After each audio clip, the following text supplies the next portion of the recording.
चलिए भाई।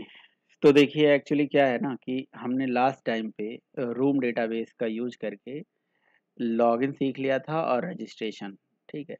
तो अभी भी मैंने वो जो अच्छा उस पर्टिकुलर डेटा को रिसाइकलर व्यू पे भी दिखाना आपको बता दिया था कि डेटा कैसे कैसे रिसाइकलर व्यू पे दिखाते हैं। तो जो रिसाइकलर व्यू का जो सिंगल रो था ना वो भी मैंने बहुत बढ़िया किया नहीं है, उसको अभी मैं करूँगा, आगे आपको दिखाऊँगा। तो डेटा इंसर्ट करना और डेटा फेच करके वैलिडेट करना ये हमने कर लिया था, राइट?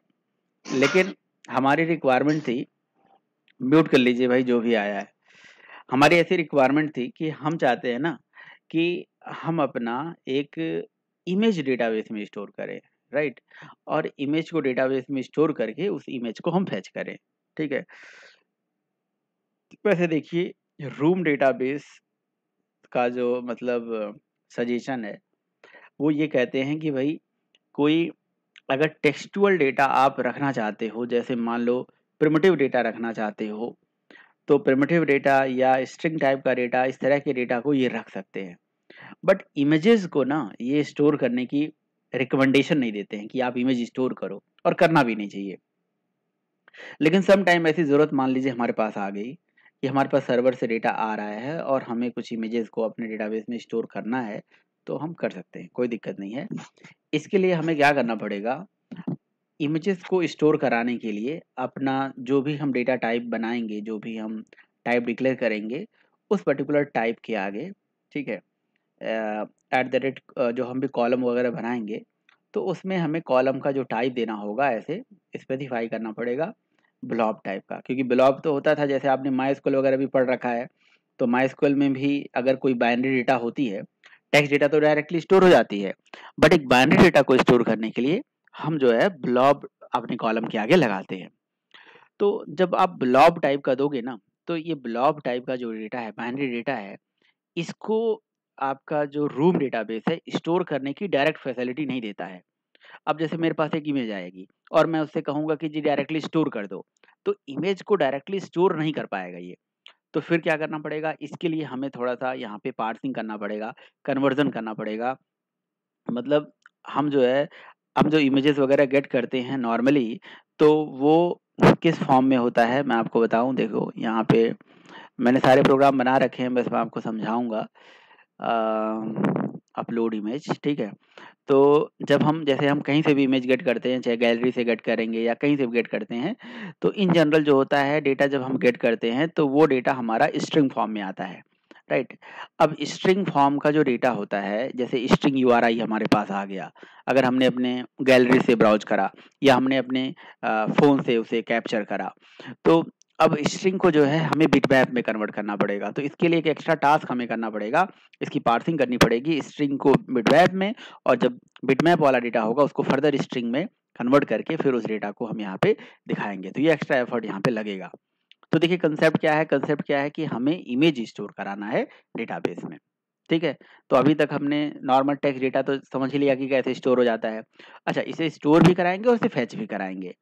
अ, फेच नहीं कराएँगे तो पता कैसे चलेगा जी स्टोर हुआ है या नहीं हुआ है? तो इसलिए, ठीक है? इस पर्पज़ के लिए।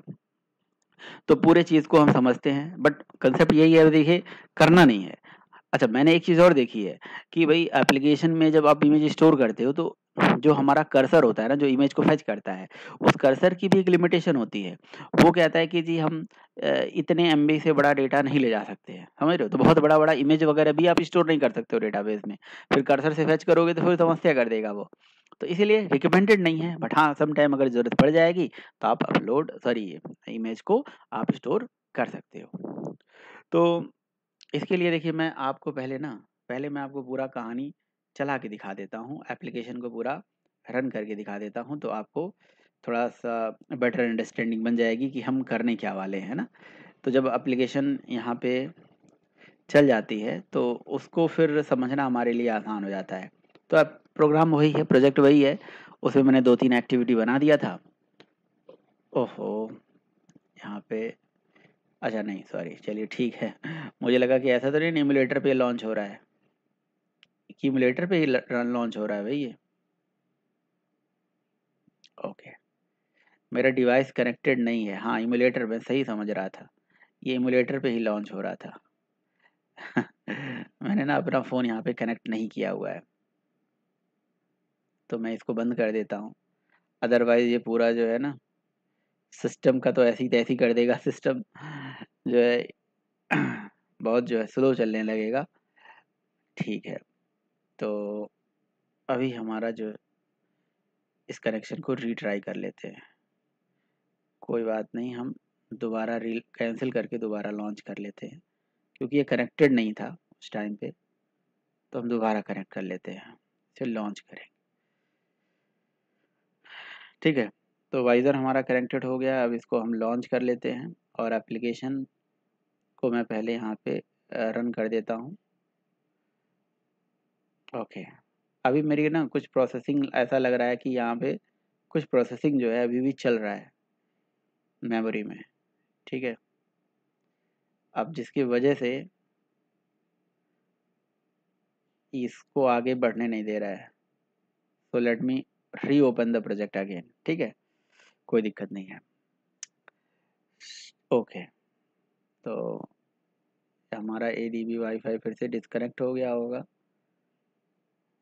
तो मैंने डिस्कनेक्ट इसलिए करा था ताकि ये, नहीं तो ये बहुत ज़्यादा टाइम लगा था, ताकि ये डिस्कनेक्ट हो जाए और फिर मैं इसको अपने मोबाइल फ़ोन पे रन करके आपको दिखाऊं। मेरे पास ऑलरेडी एप्लीकेशन थी, तो मैंने उसको अनइंस्टॉल कर दिया, क्योंकि वो बहुत मेमोरी कंज्यूम कर रहा था, ताकि डेटाबेस वगैरह नया बनाए। अभी हमारे पास डेटाबेस इंस्पेक्टर में हम देखते हैं कि हमारे पास कोई डेटाबेस नहीं होगा, क्योंकि मैंने ऐप ही हटा दिया है यहाँ से। ठीक है, ऐप हटा दिया है। ठीक है, एप्लीकेशन देखिए हमारी यहाँ पे लॉन्च होके आ गई। ओके, ये मुझे ऐसा लग रहा है कि आपको थोड़ा सा पुराना वाला दिखा रहा है ये एप्लीकेशन लॉन्च हो गई है और मुझे नहीं पता कि भाई ये पुराना ही आपको स्क्रीन क्यों दिख रहा है। यहाँ पे कहीं रिफ्रेश का ऑप्शन होता है। ओके,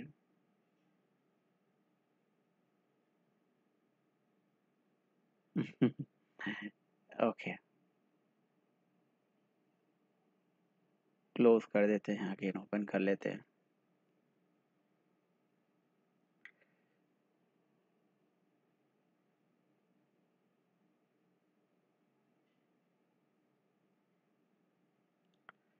ठीक है, तो एप्लीकेशन देखिए हमारा लॉन्च हो गया है।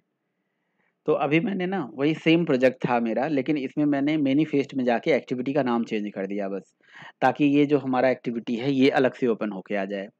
और इसको हम पूरा प्रॉपर भी क्रिएट कर लेंगे कि भाई पहले रजिस्ट्रेशन करेंगे, लॉगिन करेंगे, लॉगिन के बाद प्रोफाइल पिक्चर वाला ऑप्शन ये आएगा अपलोड करने के लिए। तो देखिए मैंने ब्राउज़ का बटन बनाया हुआ है, ये ब्राउज़ बटन में हम जाएँगे, तो ये क्या करेगा, हमारी गैलरी से कुछ पिक्चर्स को हम ब्राउज़ कर सकते हैं यहाँ से। ठीक है, तो मैं यहाँ से क्या करता हूँ, लेट्स से ये वाला जो है पिक्चर ले लेता हूँ। ठीक, अब ये पिक्चर मैंने ले लिया। अब यहाँ पे आप 2 काम कर सकते हैं, या तो आप इमेज गैलरी से ब्राउज़ कर सकते हैं, या तो कैमरा से कैप्चर कर सकते हैं, या एपीआई हिट कर सकते हैं सर्वर से, जो कि आपकी ये इमेज लेके आएगी। ऐसा भी कर सकते हैं, कई ऑप्शन हो सकता है। अभी मैं सेव बटन पे क्लिक करूँगा। सेव बटन पे जैसे मैंने क्लिक किया, तो मैंने कोई मैसेज नहीं दिया है, बट ये सेव हो गया होगा और हमारा डेटा देखिए यहाँ पे डेटाबेस इंस्पेक्टर में जाते हैं, तो ये देखिए images table, new dB table के अंदर, न्यू डीबी डेटाबेस के अंदर इमेजेस टेबल बन गया है, जिसमें देखिए इमेज की आईडी और इमेज ब्लॉब टाइप का ब्लॉब लिस्ट क्रिएट हो गया है। ओके, तो यहाँ पे बाइनरी डेटा तो हमारे पास दिखता नहीं है, है ना? टेक्स्ट डेटा होता तो दिख जाता है। अब देखिए जैसे मैं गेट पे क्लिक करूँगा ना, देखो यहाँ पे प्रॉब्लम आ गई एक। अब ये क्या प्रॉब्लम आ गई, अ, रन के अंदर देखिए यहाँ पे cause by unable to start the activity recycler view. देखो, row too big to fit into the cursor view. ठीक है, तो ये क्या है कि अगेन जो है ये कह रहा है कि ये जो रो है ये बहुत बड़ा है, ये बहुत बड़ा रो है, तो ऐसा तो नहीं होना चाहिए। या तो मैंने इसकी साइज वाइज एक बार मुझे देखना पड़ेगा, इसकी साइज मैंने, हम मतलब इसको कस्टमाइज़ कर सकते हैं, इसकी साइज़ दे सकते हैं, राइट? तो मैं एप्लीकेशन को फिर से यहाँ से ना अनइंस्टॉल कर देता हूँ।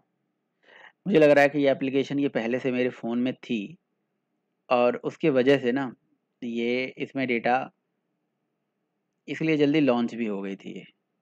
ठीक है, मैं दोबारा इसको एप्लीकेशन को चलाता हूँ, बट एक इमेज तो ले ही लेगा, ऐसा इतना भी छोटा नहीं है ये।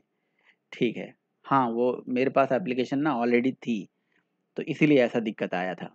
ठीक है, तो और मैंने अनइंस्टॉल क्यों करा? इंस्टॉल नहीं करते तो फिर क्या दिक्कत होती? उसको अभी मैं बताता हूँ, थोड़ा 1 मिनट के लिए वेट करिएगा आप, ठीक है? कि हमने अनइंस्टॉल क्यों कर दिया। तो फिर मुझे डेटाबेस का पूरा माइग्रेशन करना पड़ता है, ठीक है? तो इसको मैं यहाँ पे सेव करता हूँ, टेबल बन गया होगा, गेट पे क्लिक करूँगा, तो यही इमेज देखिए मैंने इसको रिसाइक्लर व्यू में यहाँ फेच करा के ले आया हूँ, ठीक है? तो चलिए इसको पहले समझते हैं। पहले मैं ये पहला पॉइंट आपको समझाता हूँ कि मैंने इसको अपडेट क्यों करी। देखिए, जब भी डेटाबेस आप क्रिएट करते हो ना, तो डेटाबेस का एक वर्जन प्रोवाइड कराते हो आप कि वर्जन ये होगा। जैसे आप एंटिटी क्लास बनाते हो, तो यहाँ पे आप लिखते हो ना कि वर्जन 1। तो अब 1 वर्जन आपने डेटाबेस क्रिएट कर दिया और ये डेटाबेस क्रिएट हो चुकी है एप्लीकेशन। जब दोबारा एप्लीकेशन चलेगी और यहाँ पे वर्जन अपलोड ऐसे चेंज मारोगे, तो ये डायरेक्टली इस तरह से नहीं लेगा। इसका पूरा माइग्रेशन का प्रोसेस है, जो कि मैं अगले क्लास में आपको समझा दूँगा कि कैसे हम इसके वर्जन को चेंज कर सकते हैं। नहीं तो फिर वो कहेगा कि भैया वो डेटाबेस में मतलब हम कैसे चेंज कर सकते हैं? तो या तो मैं डेटाबेस का नाम चेंज कर दूँ या कुछ और कर दूँ। तो इससे अच्छा मैंने एप्लीकेशन इंस्टॉल कर दिया, उसी वर्जन पे मैं काम करना चाह रहा था। ठीक है, चलिए ये तो इधर-उधर की बातें हो गई। अब हम चलते हैं मुद्दे वाली बात पे, समझते हैं कि हमें करना क्या-क्या है। सॉरी। देखिए, सबसे पहला काम आपको ये करना है कि जैसे जैसे नॉर्मल आपने इंसर्ट क्वेरी, अपडेट क्वेरी चलाई थी, तो आप एक डेटाबेस प्रोवाइडर क्रिएट करते थे। तो मैंने डेटाबेस प्रोवाइडर एक अलग से क्रिएट किया है, बट इसकी भी ज़रूरत नहीं थी, हम उसी डेटाबेस में कर सकते थे। क्योंकि मैंने इसलिए डेटाबेस अलग ही बना दिया, क्योंकि वही माइग्रेशन वाली चीज़ें थी, इसीलिए मैंने अलग बना दिया। तो सबसे पहले काम यही होगा जो आपको एक चीज़ ये बनाना पड़ेगा। दूसरा काम आपको ये करना होगा भई, आपको पहले एक बीन क्लास बनानी पड़ेगी, एंटिटी बनानी पड़ेगी, राइट? एंटिटी एनोटेशन के थ्रू आप एक एंटिटी क्लास बनाएँगे। तो इस पर्टिकुलर एंटिटी क्लास में देखिए मैंने यहाँ पे प्राइमरी की ऑटो जनरेटेड ट्रू कर दिया, यानी कि एक इमेज आईडी नाम से कॉलम बनेगी। इमेज आईडी नाम से एक कॉलम बनेगी और हमारे फील्ड का नाम है आईडी, बट कॉलम का नाम मैंने इस बार अलग कर दिया। टेबल स्पेसिफाई नहीं किया है, तो इमेजेस नाम से ही टेबल बनाएगा, क्लास के नेम से ही टेबल बना देगा ये। ठीक है? प्राइवेट डेटा हो गया और ये हो गया हमारा उसका सेटर गेटर। अच्छा, दूसरा फील्ड क्या है? 2 ही फील्ड है। एक इमेज की आईडी और दूसरा है इमेज। तो जो इमेज हमें लेना है ना, उसका डेटा टाइप यहाँ पे वेरिएबल जो भी लीजिएगा, बट वो बाइट टाइप का एरे क्रिएट करिएगा आप, ठीक है? क्योंकि जो डेटा जाएगा डेटाबेस में वो बाइट टाइप के एरे में जाएगा। आप चाहें तो देखिए किसी भी कस्टम ऑब्जेक्ट को यहाँ पे स्टोर करा सकते हैं, तो जिस टाइप का आप ऑब्जेक्ट बना रहे हो उस टाइप का इसके अंदर डेटा दे सकते हो, बट उसको उस हिसाब से कस्टमाइज़ करना पड़ेगा। तो मैंने बाइट टाइप का मतलब पार्सिंग करनी पड़ेगी, कन्वर्जन करना पड़ेगा।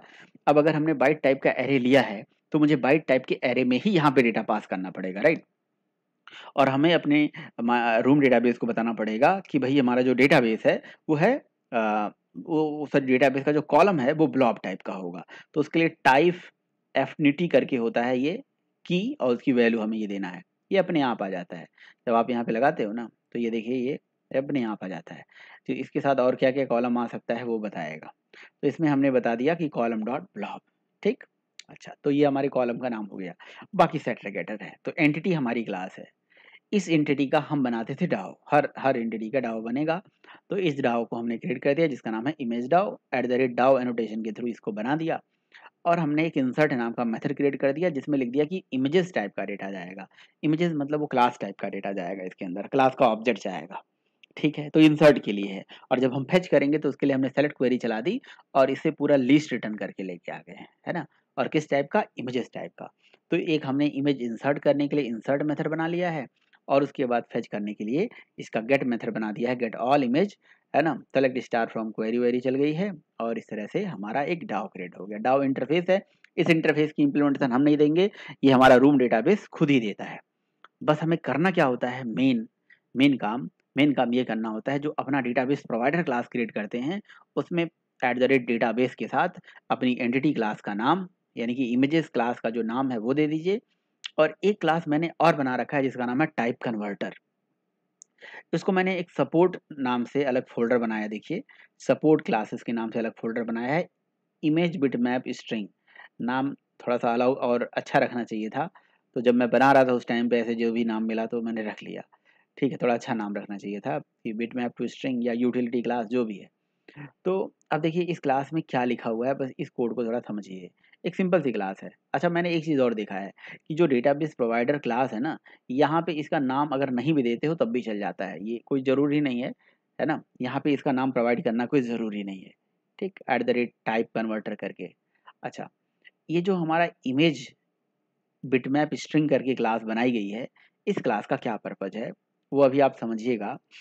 देखिए, ये हमारी क्लास है और इसके अंदर एक मेथड बनाया गया है, 2 मेथड बनाए गए हैं मेनली, और दोनों मेथड के आगे at the rate type converter annotation है, ये रूम डेटाबेस का एनोटेशन है।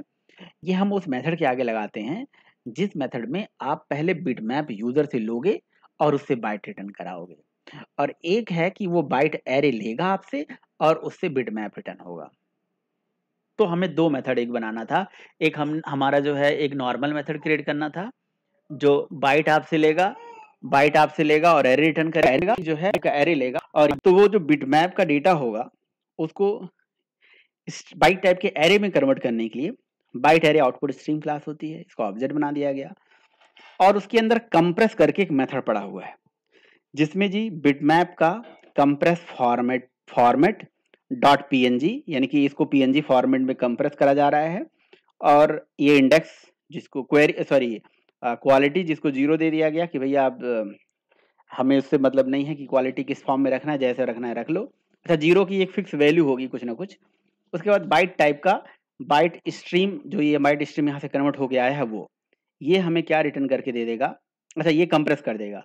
कंप्रेस करने के बाद बाइट स्ट्रीम का मेथड है 2 बाइट एरे, जिससे हमें बाइट टाइप का एरे मिल जाएगा। तो ये हमने किस लिए लिखा है, ये हमने एक बिट स्ट्रिंग में कन्वर्ट करने के लिए लिखा हुआ है कि कहीं से भी बिटमैप आएगा और वो स्ट्रिंग में कोई ज़रूरी नहीं है कि आप यही अप्रोच फ़ॉलो करो। इसके नीचे देखो, यहाँ पे ऐसे भी कन्वर्ज़न होता है कि ऐसे भी कर सकते हो, और मैं आपको बताऊँ, किसी बिटमैप को बाइट टाइप के एरे में कन्वर्ट करने के लिए, बाइट टाइप के एरे को बिटमैप में कन्वर्ट करने के लिए और भी बहुत सारी यूटिलिटीज़ हैं और बहुत सारी एपीआईज़ हैं। जैसे गूगल का एक जेसॉन करके एपीआई है, जेसॉन, है ना? GSON, है ना? तो जब रियल टाइम पे आप काम करते हो तो ये मुझे दिखा क्यों रहा है जेएसओन, क्योंकि मैंने इसकी डिपेंडेंसी डाल रखी है अपने प्रोजेक्ट में, ठीक है? मैंने यूज़ नहीं किया है, डायरेक्टली जो है इसकी यूटिलिटी क्लास जो थी उसी को आपको यूज़ करके दिखा रहा हूँ, है ना? तो जो इसका build डॉट ग्रेडल है, यहाँ पे जाके देखोगे तो मैंने जब मैं कल ही बना रहा था तो आप लोगों को दिखाया था कि ये एक डिपेंडेंसी मैंने ऐड करा था, बट इसकी ज़रूरत नहीं थी हमें, हमने इसको यूज़ नहीं किया यहाँ पे। तो सिंपल सा मतलब है कि यूज़र से आने वाले बिटमैप को हमने बाइट स्ट्रीम में कन्वर्ट करके इसका कंप्रेस मेथड चला के हमने बाइट टाइप का एरे इसे रिटर्न करा दिया, और जब हमारे पास कोई बाइट टाइप का एरे कभी आएगा तो फिर बिटमैप फैक्ट्री का मेथड होता है डिकोड, जिसमें हम यहाँ पे ये क्या करेगा, डिकोड करके फिर से बिटमैप दे देगा। तो यानी कि हमें जब भी इमेज स्टोर करना है तो ये 2 मेथड्स क्रिएट करना पड़ेगा। एक जो है कि बिटमैप को बाइट एरे में दे। अब एरे में कोई ज़रूरी नहीं है, आप बाइट टाइप के एरे में चाहते हो। कोई लिस्ट में चाहता है तो लिस्ट रिटर्न करा दे, कुछ और स्ट्रिंग चाहता है तो स्ट्रिंग रिटर्न करा दे, है ना? तो नीचे देखिए मेथड में यहाँ पे लिखा हुआ है गेट स्ट्रिंग, और ये स्ट्रिंग रिटर्न करके दे रहा है। ऐसा भी कर सकते हो। तो मैंने छोटा से छोटा इसको बनाने की कोशिश करी आपके लिए, ठीक है? उसके बाद जो हमारा ये मेथड है, ये आपसे बाय टाइप का एरे लेगा। तो ये जब इमेज इंसर्ट होने जाएगी तो उस टाइम पे ज़रूरत पड़ेगा, और ये जब इमेज फेच होगा तो उस टाइम पे ज़रूरत पड़ेगा at the rate type converter के थ्रू। आपने कहा at the rate type converter की ज़रूरत ही क्या थी? क्योंकि जो कस्टम डेटा होता है, इमेज जो है एक काइंड ऑफ कस्टम डेटा है, ब्लॉब डेटा है, जिसको इंसर्ट करने की facility room database by default नहीं देता है। तो कहता है वो कन्वर्ट करो फिर मुझे दे दो डेटा, तो फिर स्टोर कर देंगे इसलिए। चलिए ठीक है, तो हमारा एक हो गया इमेज डी ये क्लास। तो ये क्लास आपने देख ही लिया इसमें क्या है, इसको हम अगर देगा बंद। फिर अगली हो गई हमारी डाओ, जिसमें ये मेथड रखा गया है। फिर हमारी एक है database provider class. Database provider में आपको पता ही है कि हमारे पास यहाँ का जो कोड है वही पुराना है जो हमने पहले भी लिखा हुआ था। बस इसमें इस बार जो है इमेज डाओ टाइप का एक वेरिएबल क्रिएट कर दिया गया है, एब्स्ट्रैक्ट वेरिएबल। रूम को एक्सटेंड कर रहा है। इसमें बिटमैप कन्वर्टर का जो ऑब्जेक्ट है वो दे दीजिए, बट ऑप्शनल है, मैंने कहा ज़रूरी नहीं है। उसके बाद आप अपनी जो एंटिटी क्लास है उसका इंफॉर्मेशन यहाँ ऐड कर दीजिए, ठीक है? कर्ली ब्रैकेट के अंदर, और डेटाबेस का version at the rate database यहाँ पे लिख दीजिए। ठीक है? बस ये है। अब क्या करोगे, अब आप अब आपको यूज़र से पहली चीज़ तो क्या करना है, इमेज जब बटन पे क्लिक करें तो इमेज को ब्राउज़ कराना है। तो ब्राउज़ कैसे कराया जाए? है ना क्वेश्चन? तो देखिए इमेज को ब्राउज़ करने के लिए पहले मैं आपको दिखा देता हूँ। हाँ, इसमें कुछ है नहीं। इमेज को ब्राउज़ करने के लिए देखिए मैंने मैनिफेस्ट में सीधे इसी की एंट्री डाल दी है, तो ये एक्टिविटी सीधे चलेगी। ठीक है? तो देखिए यहाँ पे क्या-क्या मॉडल्स में एक मॉडल बढ़ गया इमेज, पहले वैसा सपोर्ट में एक क्लास बढ़ गई। फिर मैंने ये प्रोवाइडर एक अलग से बना दिया डेटाबेस इमेज वाला प्रोवाइडर, ठीक है। डाउ एक क्रिएट हो गया, एडेप्टर और एक एक्टिविटी क्रिएट करी है क्योंकि वे इसका डेटा मैं रिसाइक्लर पे अगेन दिखा रहा हूँ अगर आपने देखा हो तो। जब मैंने एप्लीकेशन चलाया था तो रिसाइक्लर पे लेके आया था। एक से ज़्यादा भी हो सकते हैं। अच्छा ये देखिए मैंने इस पर्टिकुलर एक्टिविटी की जो एंट्री है यहाँ पे दे दिया है। ये परमिशन आपको देना पड़ता है जब आप एक्सटर्नल से डेटा रीड करना चाहते हो किसी है ना गैलरी-वैलरी से।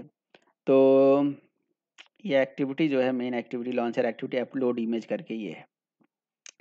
अपलोड इमेज जो एक्टिविटी है, इस एक्टिविटी का जो लेआउट है, इसमें क्या है भई? इसमें कुछ नहीं है बस एक्टिविटी के लेआउट में देख लीजिए आपके सामने दिख जाएगा एक्टिविटी के लेआउट में क्या है, वही 3 बटन बनाए गए हैं और एक इमेज व्यू ले लिया गया है, ठीक है? तो एक एक ब्राउज़ करने के लिए बटन बना दिया, मैंने एक सेव करने के लिए बटन बना दिया है और एक शो कराने के लिए बटन बना दिया है, ठीक है? तो ये 3 बटन है हमारे पास।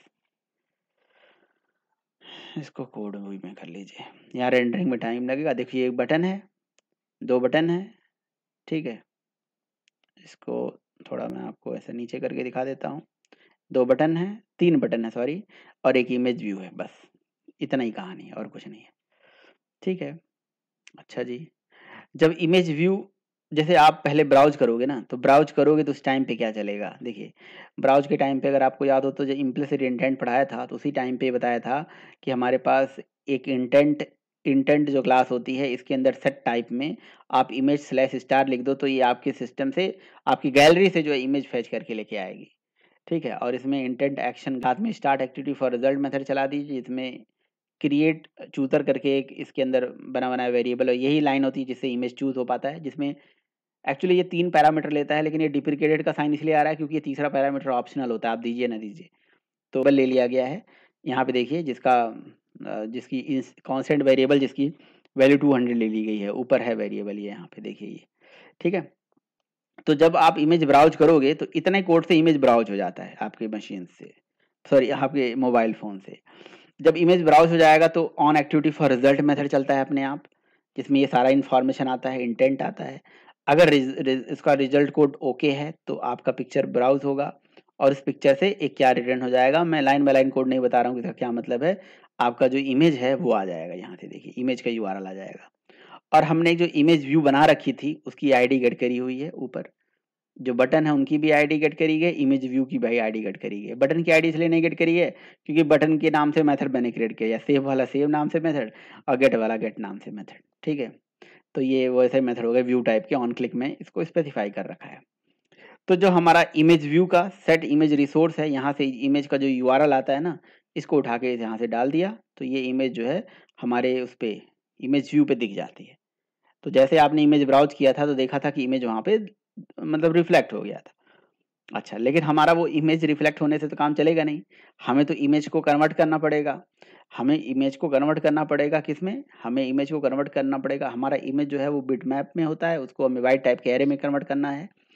तो तो हमारा जो मीडिया स्टोर के अंदर ये गेट बिटमैप करके एक मेथड होता है, समझ रहे हो? गेट बिटमैप के मेथड होता है, जिसमें आप क्या करिए कंटेंट रिज़ॉल्वर पास करिए, साथ में इमेज का यूआरआई पास करिए। आपको बिटमैप मिल जाता है। मतलब हमारे पास इमेज का यूआरएल आया था ना, तो पहले हमने बिटमैप निकाला है अभी। और हमारा जो बिटमैप का जो ऑब्जेक्ट आ गया, इसको यहाँ पे हमने सेट करा दिया, कोई दिक्कत नहीं है। लेकिन जब हम सेव बटन पे क्लिक करेंगे ना, तो इस बिटमैप को बाइट में कब मतलब कन्वर्ट करेंगे, तो उसका कोड यहाँ पे है देखिए। ये तो हो गया ब्राउज़ करने का, ब्राउज़ कर लिया और सेव बटन पे जैसे ही क्लिक कर रहे हो, ये मेथड चल रहा है देखिए। सेव बटन पे क्लिक करते ही मेथड चल रहा है हमारा ये, लॉग वॉग की ज़रूरत ही नहीं हटा दो। सेव बटन पे क्लिक करते ही हमने इमेज क्लास का ऑब्जेक्ट बना दिया और उसका एक मेथड होगा ना सेटर मेथड, तो सेट इमेजेस चलाया, जिसमें हमने इमेज स्ट्रिंग का गेट स्ट्रिंग फ्रॉम बिटमैप ये मेथड बनाया हुआ है, इसमें बिटमैप अपना उठा के पास कर दिया है। ये बिटमैप कहाँ से आई है? ये बिटमैप यहीं से तो आई है, ब्राउज करके देखें। ये देखिए पहले तो हमारा यूआरआई आई और यूआरआई से बिटमैप निकाल दिया। तो बिटमैप क्या होता है कि ये बाय डिफ़ॉल्ट जो हमारा कह सकते हो कि बाइनरी डेटा को, तो हमारा जो बिटमैप है उसको हमने ग्लोबल बना दिया था ऊपर, ताकि मैं यहाँ पे पास कर सकूँ, ठीक है? तो मैंने क्या करा, इस सेट इमेज रिसोर्स में ये बिटमैप दे दिया, बस बात खत्म। तो हमारे इमेज क्लास के अंदर ये बिटमैप पहुँच चुका है जो हमने यूज़र से रीड किया था, और वो भी कन्वर्ट करके। तो ये क्या करेगा, गेट स्ट्रिंग मेथड, ये देखिए इस पे मैं क्लिक कर रहा हूँ तो यहीं पे लेके जा रहा है ये टाइप कन्वर्टर के पास। आपसे बिटमैप पिक्चर ले रहा है और बाइट एरे रिटर्न कर दे रहा है। तो ये बाइट एरे रिटर्न कर रहा है, ये रिटर्न वैल्यू, ये जो रिटर्न वैल्यू है इस मेथड को गई और यहाँ पे वो हमारा पिक्चर इमेज जो है सेट हो गया। हमने क्या करा, डेटाबेस प्रोवाइडर जो हमारी क्लास बनाई थी उसका गेट कनेक्शन मेथड है, जो पहले से भी चला रहे थे हम, इसमें एप्लीकेशन कॉन्टेक्स्ट दे दिया, साथ में एप्लीकेशन कॉन्टेक्स्ट दे के उसका डाउ निकाला, डाउ के अंदर इंसर्ट मेथड पड़ा है जिसमें इमेज जो है उठा के इसको पास कर दिया। ऐसे तो कर देते आप, है ना? बस इमेज स्टोर हो गया, दैट्स इट। और इमेज फेच करने की कहानी क्या है? इमेज फेच करने की कहानी मैं बताता हूँ, बट आपको अगर कोई क्वेश्चन है तो पहले पूछ लीजिए, अदरवाइज मैं बताऊँ क्या है। इतने से इमेज, मतलब इमेज ब्राउज का कोड कौन सा है? इमेज स्टोर करने का कोड सेम मेथड में है। फेच मतलब व्यू कराने का कोड जो है रिसाइकलर व्यू में, इसमें है, ये है, ठीक है। और जो अपलोड करने वाला कोड है वो ये मेथड में है जिसका नाम है अपलोड फ्रॉम गैलरी, ये मेथड है। इसमें इसमें ऐसा करा गया सारा कोड। ये ब्राउज कर लेता है इमेज, सिंपल सा कंसेप्ट है यार। इमेज को ब्राउज करके बिटमैप में कन्वर्ट करके आ चुका है इमेज, बात खत्म। बस उठा के हमें देना किसको है? अपने रूम डेटाबेस को देना है। तो रूम डेटाबेस डेटा किस फॉर्म में? एंटिटी के फॉर्म में लेता है, एंटिटी का ऑब्जेक्ट बना दिया और उसके इमेज में डेटा स्टोर करा के और डेटाबेस प्रोवाइडर से डेटा इंसर्ट कर दिया, दैट्स इट। डेटाबेस में डेटा इस तरह से इंसर्ट हो जाता है। उसको अपना डेटाबेस भी पता चल जाता है, अपनी सारी कहानी पता चल गई कि जी डेटा कहाँ से कैसे-कैसे आ रहा है, क्या-क्या आ रहा है, बस। ओके, अब इसको व्यू कैसे कराया जाए? अगर आप क्वेश्चन नहीं पूछ रहे हो तो इसका मतलब आपको सब समझ में आ रहा होगा। तो नहीं सर, एक क्वेश्चन है। जी, जी बताइए। सर यहाँ पे लिखा हुआ है सेलेक्ट पिक्चर 200, ये 200 का क्या मतलब है सर? क्या ये पिक्चर का साइज क्या है नहीं, ये? नहीं, ये एक्चुअली क्या होता है कि जब हमारी ऑन एक्टिविटी रिजल्ट मेथड चलता है ना, तो ऑन एक्टिविटी रिजल्ट मेथड जो यहाँ पे लिखा हुआ है, ये ऑन एक्टिविटी रिजल्ट मेथड, ये सक्सेसफुली चल गया है, नहीं चल गया है, इसको वेरीफाई कैसे करा जाए? तो एक्चुअली होता क्या है कि हमारा जो मतलब यहाँ पे जो ऐसा कह सकते हो कि एपीआईज़ के रिस्पेक्ट में अगर हम बात करें कि जब भी एपीआईज़ हमारी कोई कॉल होती है और वो सक्सेसफुली रिस्पॉन्स हमें दे देती है, तो उसको जनरली 200 से रन करा जाता है, ठीक है? अगर कोई एरर होती है तो 500, पेज नहीं सपोर्ट कर रहा है तो 404 या 400 की कैटेगरी में। तो हमने ऐसा 200 करके हमने खुद एक यूज़र वेरिएबल बना रखा है, अपना खुद एक का कांस्टेंट बना रखा है। अब जैसे मान लो कि आपने गैलरी से इमेज ब्राउज़ करा, आपका इमेज ब्राउज़ होके आया, आया या नहीं आया ये कैसे पता चले? तो जब आता है ना तो ऑन एक्टिविटी रिजल्ट मेथड चलता है, जिसमें आपका रिक्वेस्ट कोड, उसका रिजल्ट कोड प्लस इंटेंट का डेटा, ये सारी इन्फॉर्मेशन जो है एंड्रॉयड का रन टाइम भेजता है। तो रिक्वेस्ट कोड में क्या भेजता है? रिक्वेस्ट कोड में बाय डिफ़ॉल्ट जो है 200 अपने आप पहुँच जाता है, अगर वो डेटा जो है सक्सेस होता है तो। ठीक है? तो उसी 200 को हमें वैलिडेट करना था कि आखिर ये 200 है या नहीं है। तो इसीलिए हमने एक वेरिएबल ले लिया, इसको इसके साथ कंपेयर कर लिया, ये 200 है या नहीं। क्योंकि कभी भी अगर तो इन्होंने इंटरनली जो अपना वो बना रखा है, मतलब कह सकते हो कोड बना रखा है 200 सक्सेस के लिए और 500 फेल के लिए, ऐसे बना रखा है वेरिएबल, ठीक है?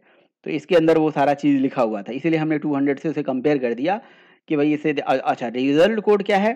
सेलेक्ट प्रोफाइल पिक्चर, जिसमें अगेन वही 200 कि रिजल्ट कोड और रिक्वेस्ट कोड, ये दोनों अगर 200 हो तो उस केस में हम उसका डेटा गेट करें।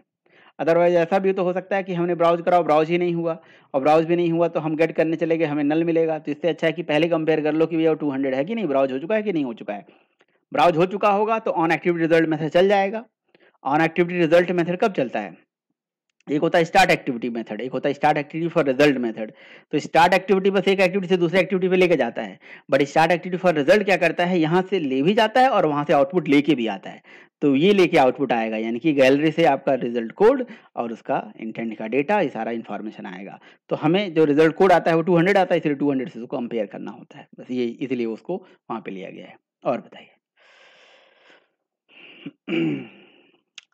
ठीक है, कोई क्वेश्चन? चलिए, कोई क्वेश्चन नहीं है भाई।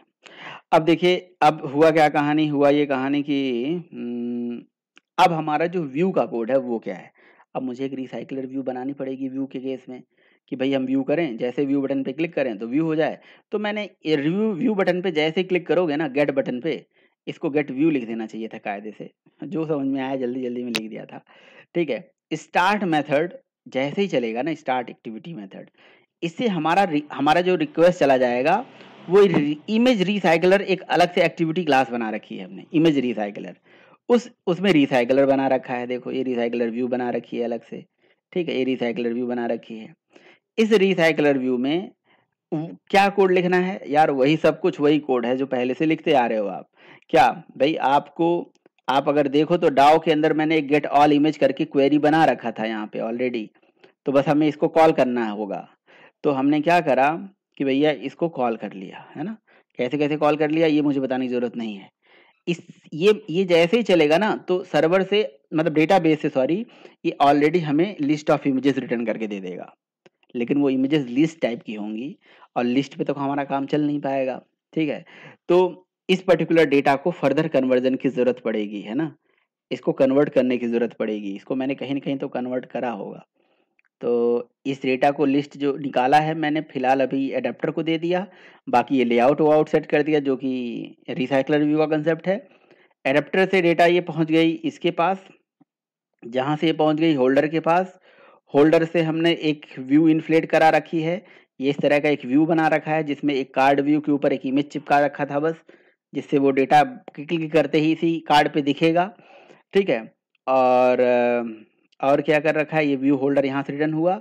ये देखिए, जब हमारा ऑन व्यू मेथड चलता है, ऑन बाइंड व्यू मेथड, तो ये क्या करता है, हमें जो इमेज देता है। तो इमेज जो है उसको हमने क्या करा, सेट इमेज बिटमैप ये मेथड चलाया। सेट इमेज बिटमैप जो है, ये आपके क्या कह सकते हो कि आपके जो होल्डर है ना, उसके अंदर ये एक वेरिएबल हमने बना रखा है इमेज व्यू टाइप का।